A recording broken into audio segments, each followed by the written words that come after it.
நாம பார்க்க போறது சிவப்பு நிறம். இன்னைக்கு என்னதான் உலகம் முன்னேறி பல மாடர்னா பல தொழில்நுட்பங்கள்ல மேல வந்தாலும் கூட இன்னும் நம்ம பழமையை மறக்கல அப்படிங்கிறதுக்கான ஒரு உதாரணம் தான் இந்த சிவப்பு நிறம். இன்னைக்கு சாலையில போங்க, நம்ம போகக்கூடிய வாகனத்தை வந்து தடுத்து நிறுத்தி நில் அப்படின்னு சொல்வதற்கான குறியீடா அங்க எரியக்கூடிய விளக்கு என்னன்னு பார்த்தீங்கன்னா சிவப்பு. தொடர் வண்டியில போகும்போது கூட அந்த ஓடிக்கொண்டிருக்கக்கூடிய தொடர் வண்டியை நிறுத்துவதற்கு கையசைக்கக்கூடிய அந்த கொடியினுடைய நிறம் என்ன அப்படின்னு பார்த்தீங்கன்னா சிவப்பு. ஒரு மனிதனை எச்சரிக்கை செய்யணும், அபாயம் அப்படின்னு சொல்லணும்னா அதற்கு நம்ம பயன்படுத்தக்கூடியது சிவப்பு நிறம் இல்லையா? எதற்காக இந்த சிவப்பு நிறத்தை இன்னைக்கு நம்ம பயன்படுத்திட்டு இருக்கோம்? ஆதி காலத்துல மனிதன் காட்டுவாசியாக காடுகள்ல இளதலையை கட்டிக்கிட்டு இருந்த வாழ்ந்த காலத்துல அவன் கண்டுபிடித்த முதல் கண்டுபிடிப்பு என்ன அப்படின்னா நெருப்பு. அந்த நெருப்பினுடைய சுடர் எப்படி எரியும்னு பார்த்தீங்கன்னா சிகப்பு நிறத்துல எரியும். அந்த நெருப்பை பார்த்து அவன் பயந்தான். அதனாலதான் எச்சரிக்கைக்கு எதை பயன்படுத்தினாங்க அப்படின்னாக்கா சிகப்பை பயன்படுத்தினாங்க. சிவப்பு பிரதேசங்கள் அப்படின்னு சொல்றாங்களா, ரெட் லைட் ஏரியா அப்படின்னு அர்த்தம். அங்க நம்ம எச்சரிக்கையா இருக்கணும் அப்படின்னு அர்த்தம். சிவப்பு நிறம் தான் உடல்ல இருக்கக்கூடிய ரத்தத்தினுடைய நிறம்.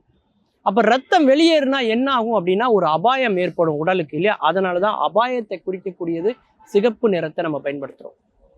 அப்ப என்னதான் முன்னேறி இருந்தாலும் இன்னைக்கும் அந்த சிவப்பை பயன்படுத்துறதுக்கு காரணம் என்னங்கிறது நீங்க புரிஞ்சுப்பீங்கன்னு நினைக்கிறேன். அது மட்டும் இல்லைங்க, அதிகமாக மழைப்பொழிவு இருக்கக்கூடிய இடங்கள், பனிப்பொழிவு இருக்கக்கூடிய இடங்கள்ல கூட பார்த்தீங்கன்னா இந்த சிவப்பை தான் பயன்படுத்துவாங்க. அது வாகனத்தில் எரியக்கூடிய குழல் விளக்காக இருக்கலாம், அல்லது சாலையில் எரியக்கூடிய விளக்காக இருக்கலாம். என்ன காரணம்னா மற்ற நிறங்களை விட அலைநீளம் அதிகம் உடையது இந்த சிவப்பு. பனிகளை கூட ஊடுருவி போகக்கூடிய ஆற்றல் வந்து எதற்கு உண்டுன்னா சிவப்புக்கு உண்டு. புராண காலத்தில் இருக்கட்டும் அல்லது பழங்காலத்துல பார்த்தீங்கன்னாக்க வீரர்கள் என்ன பண்ணுவாங்களாம், தங்களுடைய கை விரலை வந்து கட்டை விரலை வந்து வாள்ல கீறி ரத்தத்திலேயே தங்களுக்கு திலகம் விடுவாங்களாம்.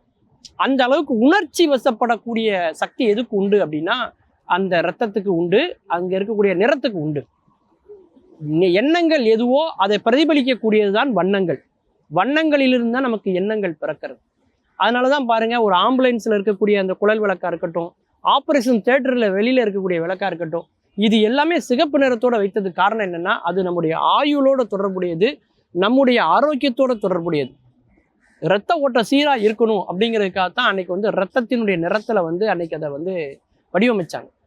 அது மட்டும் இல்லைங்க, இன்னைக்கு விளம்பரத்துல வரக்கூடிய எந்த ஒரு பொருளை வேணாலும் பாருங்களேன், அவங்க விற்பனை பண்றது அந்த டப்பாக்கு உள்ள பொருளை தான் விற்க போறாங்க. ஆனா அந்த டப்பாவினுடைய நிறத்துக்கே வந்து பாத்தீங்கன்னா அவங்க சிகப்பு நிறத்தை கொடுப்பாங்க. ஏன்னா பலரையும் கவர்ந்து இழுக்கக்கூடிய ஆற்றல் வந்து அந்த சிகப்பு நிறத்துக்கு உண்டு. அந்த சிவப்பு நிறம் வந்து பார்த்தீங்கன்னா பல அரசியல் இயக்கங்களிலே நீங்க பார்க்கலாம்.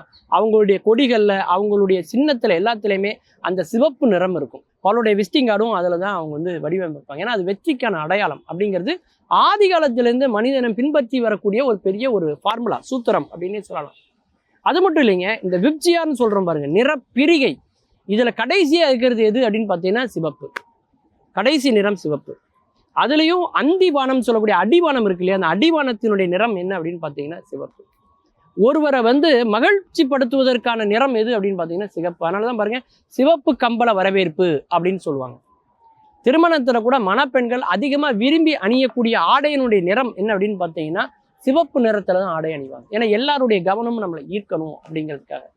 அவ்வளவு ஏங்க, விளையாட்டு வீரர்கள் கூட பார்த்தீங்கன்னா அந்த டென்னிஸ் போன்ற விளையாட்டுகள், அதாவது ஒற்றையர் விளையாடக்கூடிய விளையாட்டுகள் எல்லாம் பார்த்தீங்கன்னா அவங்க அணிந்து கொள்ளக்கூடிய ஆடையினுடைய நிறம் பார்த்தீங்கன்னாக்கா அதிகபட்ச வெற்றியாளர்கள் எல்லாருமே அணிந்த நிறம் வந்து பார்த்தீங்கன்னா சிவப்பு நிறமாக தான் அணிவாங்க. ஏன்னா அந்த சிவப்பு நிறத்துக்கு வந்து தைரியத்தை கொடுக்கக்கூடிய சக்தி உண்டு, மனம் தளராம போராடக்கூடிய சக்தி அதுக்கு உண்டு. அதனால அந்த உடை அணிந்து அவர்கள் ஆடுகிற போது அவங்களுக்கு வந்து ஒரு மிகப்பெரிய ஒரு வெற்றியானது கிடைக்குது அப்படிங்கிறத நம்ம பார்க்குறோம். மீண்டும் பல புதிய தகவல்களோடு அதில் அறியப்படாத பக்கங்களோடு உங்களை சந்திக்கிறேன். நன்றி, வணக்கம்.